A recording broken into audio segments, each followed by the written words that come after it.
SHA. Usikuje kupinga SHA bila sababu. Usipinge SHA bila alternative. Wewe ambia hawa wananchi, kwa sababu hawa wananchi wanajua. Wale wanatuambia kwamba SHA haifanyi. Hawa wananchi wengi wao wameshatibiwa na SHA. Kuna watu wamelipiwa na SHA. Kila kijiji kuna watu wamelipiwa na SHA. Kila sehemu kuna watu wamelipiwa na SHA. Ni kweli ama si kweli?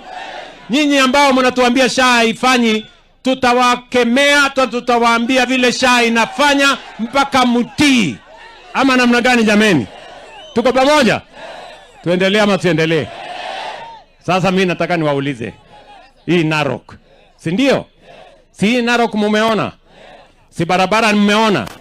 Si airport mumeona? Si stima ndio hiyo?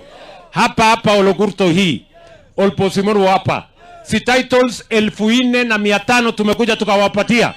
Si hiyo maneno ilikuwa imewahangaisha siku mingi. Mimi nasikia kuna ingine kidogo imebaki hapa inaitwa Kilabata, sijui Kilabata. Ndio? Kilaba. Ati Kilaba. Hiyo Kilaba ndio nimeambiwa leo, hiyo nitashughulikia, msikuwe na wasiwasi. Title zenu mtapata. Mnasema tuendelee ama tuendelee?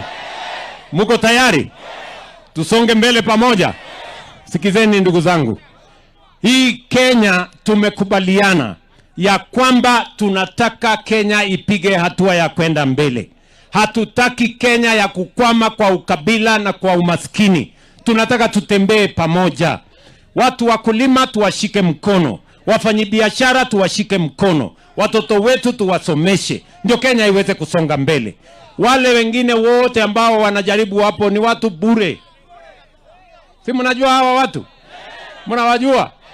Hawa watu? Wale watu hawana ati unajua Ala, kumbe mnawajua? Wale watu mpango hawana. Agenda hawana. Maono hawana. Sera hawana.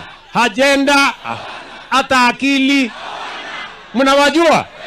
Wale watu? Wale wa fitina mingi? Wale wa siasa kidogo?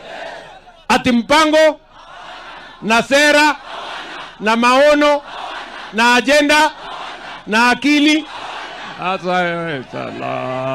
Wale watu ni mafala sana bwana. Sijui kama tunaelewana.